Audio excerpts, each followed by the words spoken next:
जम्मू कश्मीर की पूर्व मुख्यमंत्री महबूबा मुफ्ती ने पुंछ जिले के अपने दौरे के दौरान नवग्रह मंदिर में पूजा अर्चना की। उन्होंने पूरे मंदिर का चक्कर लगाया और शिवलिंग का जलाभिषेक भी किया। इतना ही नहीं, उन्होंने मंदिर परिसर में बनी यशपाल शर्मा की प्रतिमा पर पुष्प वर्षा भी की। अब बीजेपी ने मुफ्ती की मंदिर यात्रा को नौटंकी बताते हुए उन पर निशाना साधा है। बीजेपी का कहना है कि महबूबा मुफ्ती की मंदिर यात्रा केवल राजनीतिक नौटंकी है। बीजेपी की जम्मू और कश्मीर इकाई के प्रवक्ता रणवीर सिंह पठानिया ने कहा कि 2008 में महबूबा मुफ्ती और उनकी पार्टी ने अमरनाथ जी श्राइन बोर्ड को भूमि आवंटन का विरोध किया था। उनकी पार्टी ने निर्माण के लिए श्राइन बोर्ड को भूमि के अस्थायी हस्तांतरण की अनुमति नहीं दी थी। तीर्थयात्रियों के लिए झोपड़ियों की अनुमति नहीं दी।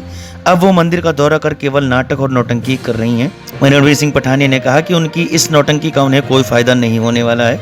अगर राजनीतिक नौटंकी से बदलाव लाया जा सकता है तो जम्मू कश्मीर आज समृद्धि का बाग होता। दरअसल महबूबा मुफ्ती का बुधवार यानी 15 मार्च को पुंछ के एक मंदिर में दर्शन का वीडियो सामने आया है, जिसमें वो शिवलिंग पर जलाभिषेक करती भी नजर आई हैं।